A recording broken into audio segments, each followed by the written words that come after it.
अस्सलामुअलैकुम फ्रेंड्स, तो क्या हाल चाल है। उम्मीद करता हूँ आप सब खैरियत से हैं। कुछ डिज़ाइन है जिनमें से एक बेडरूम का डिज़ाइन है। साइज़ है 12x14। सिंपल में है ये डिज़ाइन। ये भी एक बेडरूम का डिज़ाइन है। इसका साइज़ है 12x12।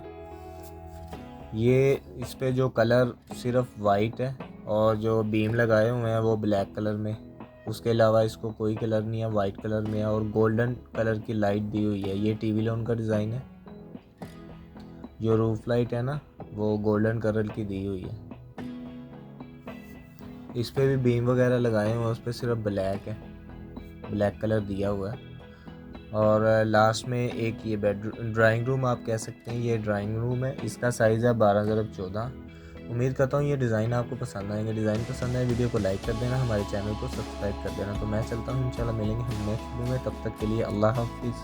अगर आपको भी सीलिंग करवानी है तो हमसे रब्ता कीजिएगा, नंबर आपको स्क्रीन के ऊपर मिल जाएगा।